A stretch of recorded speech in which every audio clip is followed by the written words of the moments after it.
नमस्कार, मैं दानिश अंसार और आप देख रहे हैं पीआरबी। यूं तो इसराइल कई जानें ली, कई मौतें हुई, कई बम विस्फोट हुए गाजा में। वो तमाम तस्वीर तो आप देख चुके हैं, आपको पता है पिछले एक साल से ये चल रहा है। लेकिन ये दो जान जो इसराइल ने ली, ये दो मौत जो इसराइल ने की, उसके बाद ऐसा मालूम पड़ रहा है कि नेतन्याहू अपने ही पैर पे कुल्हाड़ी मार लिए है।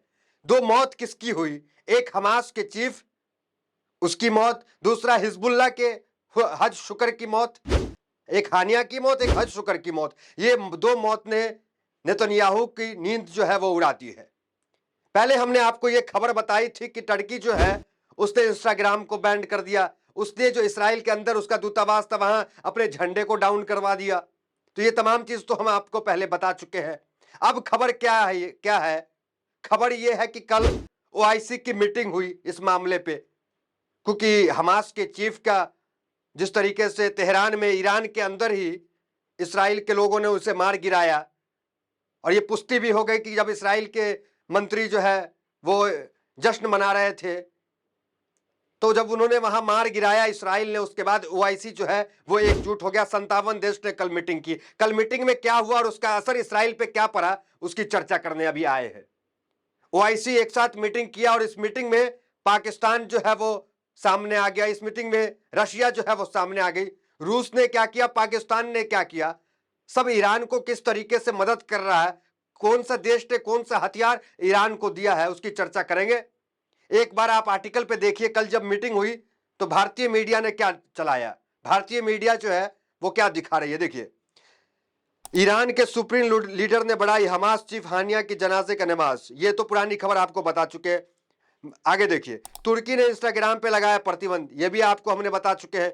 अब देखिए, हिजबुल्लाह के इजराइल एयर स्ट्राइक पे कई रॉकेट दागे, कमांडर शुक्र के मरने के 48 घंटे बाद दिया जवाब। ये भी खबर अगर आप वीडियोस देखे होंगे तो हमने आपको पहले बता दिया था कि लगातार 60 से ज्यादा रॉकेट जो है अपने कमांडर के बदले में जो हिजबुल्लाह है उसने इसराइल पे दागे। अब आते हैं ताजा खबर पे। ये तो इंडिया मीडिया जो पहले जो घटना हुई उस पे आज से एक हफ्ते की पहले ही खबर थी। अब आइए ताजा हेडलाइंस पे, कल के हेडलाइंस पे।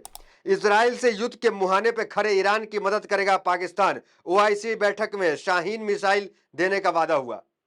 तो पाकिस्तान के पास जो शाहीन मिसाइल है, पाकिस्तान के पास हालांकि परमाणु भी है, लेकिन जो शाहीन मिसाइल है वो शाहीन मिसाइल जो है वो ईरान को देगा, क्योंकि ईरान जंग में सबसे आगे है इसराइल के साथ। तो शाहीन मिसाइल इसराइल देने का वादा किया। दूसरा देखिए, इसराइल के लिए आने वाली बड़ी मुसीबत, कट्टर इस्लामिक देश ईरान को मिला बढ़म शास्त्र। ये नव भारत टाइम्स है, वो डाल इंडियन मीडिया सब लिख रही है। अब देखिए, आते हैं रशिया। रशिया ने क्या, इस मीटिंग में क्या हुआ और क्या दे रहा है, वो एक बार खबर पढ़िए। भारतीय मीडिया की खबर है, रूस ने तेहरान को अपनी एडवांस वायु रक्षा प्रणाली और रडार भेजना शुरू कर दिया। रूस ने भेजना शुरू कर दिया। न्यूयॉर्क टाइम्स ने सूत्रों के हवाले से यह जानकारी दी है। रूस ने यह डिलीवरी ऐसे समय पर शुरू किया जब ईरान ने इजराइल के खिलाफ हमले की धमकी दी है। हालांकि एयर डिफेंस सिस्टम का नाम सामने नहीं आया, लेकिन माना जा रहा है कि मॉस्को चुपके से तेहरान के महाशक्तिशाली S-400 की सप्लाई कर रहा है। इससे पहले ईरान मीडिया ने बताया कि तेहरान ने वायु रक्षा प्रणाली का अनुरोध किया था। सोमवार को रूसी सुरक्षा परिषद के सचिव शोइगु के तेहरान दौरे के बाद दो ईरानी अधिकारियों ने न्यूयॉर्क टाइम्स से इसका अनुरोध की पुष्टि की। देखिए, वो ये कह रहा है। अब आपको खबर हम बताने वाले हैं, नेतन्याहू किस तरीके से बंकर में परिवार के साथ जाने वाले, छुपने वाले ओआईसी की मीटिंग के बाद। ये ऊपर ऊपर कुछ भी नहीं कह रहे, उनके ही जो न्यूज आर्टिकल्स चल रहे हैं उसकी खबर आपको बताएंगे। उससे पहले देखिए, पाकिस्तान जो है वो क्या किया। इसराइल के साथ युद्ध के मुहाने पर खड़े ईरान को पाकिस्तान से अहम हथियार मिलने जा रहा है। यूरूशलम पोस्ट के सूत्रों के हवाले से दावा किया गया है कि ईरान को अगर इसराइल के साथ संघर्ष बढ़ता है तो पाकिस्तान उसे मिड रेंज की शाहीन 3 बैलिस्टिक मिसाइल की आपूर्ति करेगा। इस्लामिक सहयोगी संगठन ओआईसी के विदेश मंत्रियों की बैठक में पाकिस्तान की ओर से यह जानकारी दी गई। ओआईसी की आपातकालीन बैठक ईरान और पाकिस्तान के अनुरोध पर सऊदी अरब में हुई। तो ईरान और पाकिस्तान ये दोनों ने अनुरोध किया था कि ओआईसी की बैठक बुलाई जाए, और ईरान लगातार मदद भी मांग रहा था 57 देशों से। और पहली बार हुआ है कि सऊदी अरब इस मामले में खुल करके इसराइल का विरोध किया है, और सऊदी अरब में ही ये ओआईसी की 57 देशों की मीटिंग हुई है। तो ये खबर है। अब आ जाते हैं सीधे मुद्दे पे कि खबर क्या है। देखिए, जेरूसलम पोस्ट को देखिए आप एक बार। Netanyahu family plans to enter underground bunker in Jerusalem should Iran launch attack. तो ईरान जो है वो लॉन्च की तैयारी में है, अटैक की तैयारी में है। क्योंकि ईरान में ही, उसके ही देश में, उसके ही देश की राजधानी में इसराइल के जो जो गुप्त जो जो हथियारबंद लोग रहते हैं, उसने हत्या कर दी हमास के चीफ की। तो उसके बाद जो है ईरान जो है वो पूरी तरीके से फ्रंट फुट पे इसराइल के साथ लोहा लेने के लिए तैयार है, और इसका डर जो है नेतन्याहू को भी सता रहा है। नेतन्याहू पूरे परिवार के साथ, मीडिया की ये रिपोर्ट, जेरूसलम की रिपोर्ट हमने आपको बताई, पूरे वाले परिवार के साथ बंकर में छुपने वाले। बंकर क्या होता है?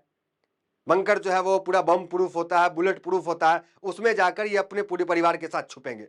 ओआईसी की मीटिंग होना उधर, ईरान जो है वो तमाम रशिया से हो चाहे पाकिस्तान से हो, वो कहा जा रहा है, सूत्र ये कह रहे हैं, खबरें ये इंटरनेशनल मीडिया ये कह रही है कि वो जो है ब्रह्मास्त्र हो या फिर शाहीन मिसाइल हो, वो ईरान को ट्रांसफर किया जा रहा है और ईरान हमले करने के लिए तैयारी कर रहा है।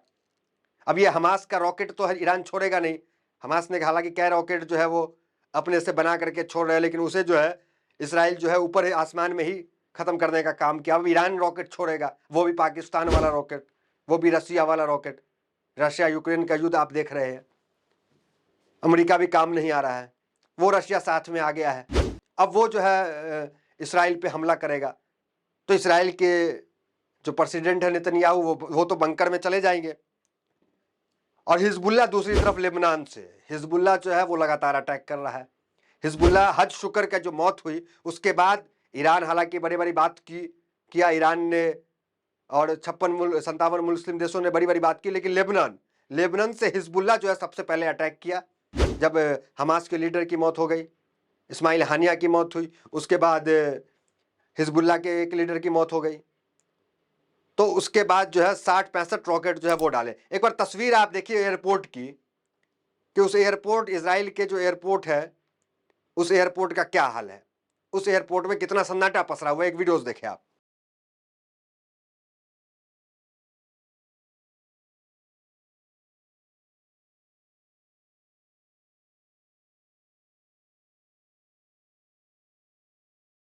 तो ये तेल अवीव का एयरपोर्ट है, तेल अवीव, जहां से तमाम देशों से फ्लाइट वहां लैंड करती थी, लेकिन तेल अवीव इस वक्त सन्नाटा पसरा हुआ है। तमाम देश, चाहे भारत एयर इंडिया हो, उसने अपनी फ्लाइट को कैंसिल कर दी, और तमाम देश ने इस फ्लाइट को कैंसिल कर दी।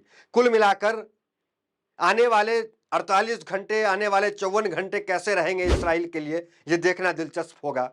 क्योंकि इसराइल और हमास, इसराइल और गाजा के इस युद्ध में 57 मुस्लिम देश एक तरफ आ गए और इसराइल जो है एक तरफ है।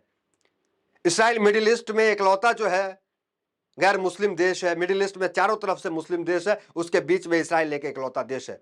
इसराइल जो है मजबूत है, उसकी शक्तियां देखिए कि अब तक जो है युद्ध जो है वो लगातार लड़ रहा है, लेकिन ये युद्ध जो है वो हमास से लड़ रहा है। हमास एक मामूली सा संगठन है जो आज़ादी की लड़ाई लड़ रहा है। आज़ादी की लड़ाई में, फिलिस्तीन की आज़ादी की लड़ाई, फिलिस्तीन और भारत की जो स्थिति है, भारत लगातार मदद जो है गाजा को पहुंचा रहा है, गाजा के लोगों को। तो भारत इस बार जो है पूरी तरीके से वो भी जो है गाजा के साथ खड़ा हुआ है। भारत भी चाहता है कि फिलिस्तीन एक अलग देश, आज़ाद मुल्क बने। तो ये स्थिति है। अब देखना दिलचस्प होगा कि इसराइल से क्या कुछ खबर निकल के आती है नेतन्याहू के हवाले से, क्योंकि अब तो खबर यह है कि नेतन्याहू बंकर में छुपने वाले हैं। तो फिलहाल इस खबर में इतना ही। मिलता है अगले वीडियोस में, बने रहे हमारे साथ। बहुत बहुत धन्यवाद।